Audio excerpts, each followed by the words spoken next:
Hello friends, তো দেখো এটা জাপানিজ ফরেস্ট। আর সামনেই দেখতে পাচ্ছ একটা বড় বুদ্ধদেবের মূর্তি। আর এই হচ্ছে ফরেস্টের ভেতরে ঢোকার রাস্তা। তো আমরা এখন ফরেস্টের মধ্যে ঢুকছি। দেখতেই পাচ্ছ চারিদিকে আলো দেওয়া, আর জায়গাটা একটু নিলিবিলি পরিবেশ, আর কিছু জাপানিজ মূর্তি রয়েছে এখানে।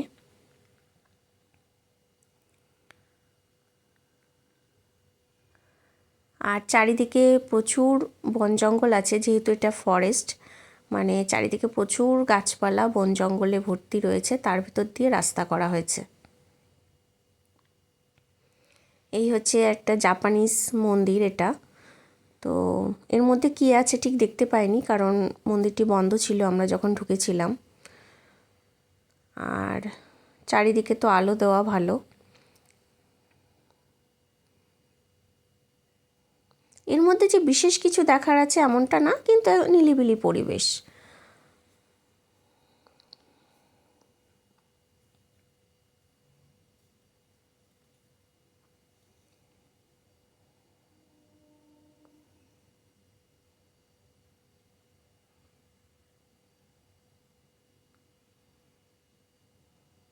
তো দেখতেই পাচ্ছ চারিদিকটা দেখাচ্ছি।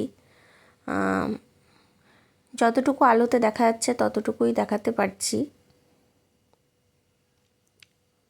এখন দিনের বেলা আসলে কেমন লাগতো জানি না। আমরা যেহেতু এখানে ঢুকতে ঢুকতে রাত হয়ে গেছিলো। এটা ইকো পার্কের মধ্যেই আছে। আর লাইটগুলো বেশ, চারিদিকটা বেশ সাজানো, বেশ সুন্দর লাগছে দেখতে।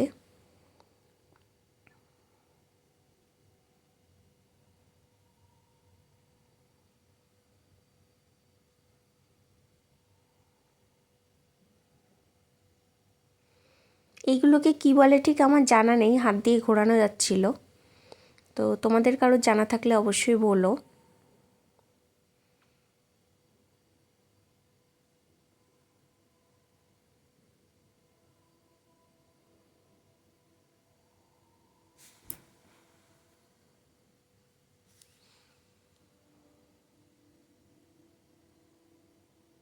আর এই পুরো মন্দিরটা দেখা যাচ্ছে এই পাশ দিয়ে, আর চারিদিকে পুরো লাইট দেওয়া।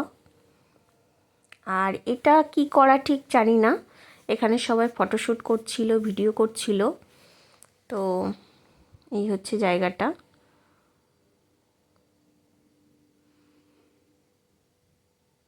তো কেমন লাগলো ভিডিওটা অবশ্যই সবাই কমেন্ট করে জানিও।